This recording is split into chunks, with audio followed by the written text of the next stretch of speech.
మంచినీళ్ళు అడిగినా బిస్కిల్ పోస్తుంటది. మరి ఏం చెప్పమంటావు? ఏమనంటే యుఎస్ కల్చరే ఇదా అంటది. అవునా?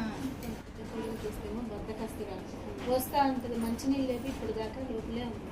చిన్న కోడలు చూస్తే మంచినీళ్ళు అడిగితే జ్యూస్ వస్తుంది. బాగానే ఉంది కానీ అది నచ్చుతుంది. నా మూడో కోడలు చూడలేదు కదా. చూడలేదు. నవ్య వస్తున్నా. తిన్న నా మూడో కోడలు మీ పెద్ద అత్తయ్యమ్మ. నమస్తే. తిన్న మూడో కోడలు మంచిగా ఉంది. మంచిగా ఉంటుంది. ఏంటి జ్యూసులు తాగుతున్నారా? నేను అక్కకి నీళ్ళు ఇమ్మని చెప్పాను. జ్యూసులు ఏంటి ఈ టైంలో? ఏంటో అదేంటి మొమ్మటం లేకుండా అట్లా మాట్లాడేసింది. తను అంతే అక్క.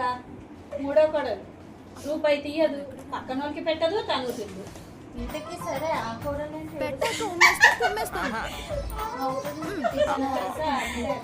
సీరియల్ చూసి ఏడుస్తుంది, నవ్వుతుంది. మనతో మాత్రం మాట్లాడదు. తన వాళ్ళని అమ్మ జ్యోతిక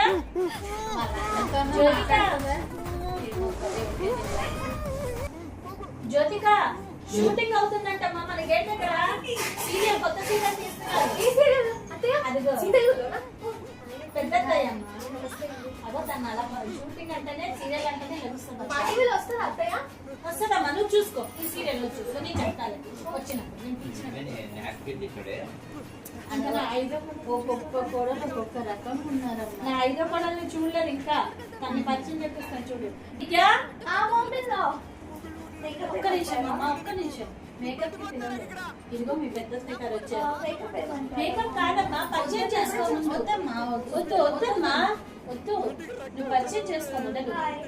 తన మా చిన్న కోడలు, ఆకి కోడలు. తినకి మేకప్ ఇచ్చి సరే అమ్మా, ఇంకా నువ్వు వెళ్ళి. ఓకే. మీ అక్క ఖాళీ ఉందేమో చూసుకో. మీ ఇంట్లో విచిత్రాలని మీ ఇంట్లో పెద్దమ్మ గుర్తుపెట్టవా? చాలా రోజులు ఆయన అన్న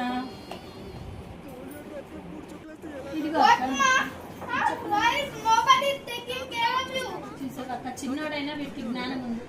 అన్ని చూస్తూనే ఉన్నాడు అక్క. కానీ ఇంట్లో పెద్దోళ్ళకి జ్ఞానం లేకుండా అయిపోయింది. ఏం చేస్తాం? మన చేతుల్లో రాతల్ని బట్టి చెప్పు సుజాత. ఇంకోసం ఏంటే శాంతి, ఒక్కొక్కరు ఒక్కొక్క రకంగా ఉన్నారు. ఏం చెప్పమంటావు అక్క? నా పరిస్థితి ఎట్లా పడుతున్నారు? ఎట్లా వెళ్తారు? ఎవరి మటుకు వాళ్ళు ఊర్లలో ఉంటున్నారు, మా మటుకి మేము ఇంట్లో ఉంటున్నాము. ఎప్పుడైనా పిలిచామంటే ఇది పరిస్థితి. ఎవరు మనం పట్టించుకునే ఇది. కనీసం నీ టైం తిండన్న పెడుతున్నారా లేదా? ఏమో అక్క. ఒకటేమో బద్దకస్తురాలు, రెండేదేమో అన్నం పెట్టమంటే ఏకంగా బిర్యానీలు డైట్ కూరలతో చంపేస్తుంది. మూడోదేమో ఎందుకక్క అవన్నీ పెడతావని అంటది. 4వ అమ్మాయి ఏమో పట్టించుకోకుండా సీరియల్లో వాళ్ళు అన్నం అడుగుతున్నారని అంటే నిజంగా ప్లేట్ తీసుకెళ్ళిపోతుంది.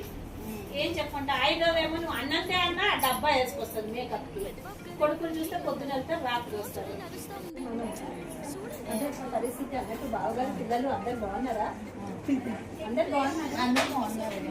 లఫీ చూసారా? నోరు లేని జంతువైనా అంతమంది పెంచిన చూసారా? నోరు లేని జంతువైనా ఎంత చక్కగా పిల్లలు జ్ఞానం ఉండదు.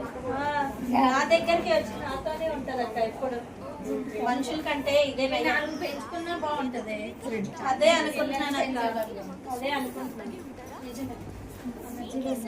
సరే వెళ్ళొస్తానే. ఇక కూర్చోక్క కాసేపు. వద్దులేవే, వాళ్ళు నాకు తిండి కూడా పెట్టండి మీ కోడలు. అయ్యో అక్క, సరే అక్క, అందరిని అడిగినట్టు చెప్పు. అలాగే. బాయ్ అక్క. బాయ్.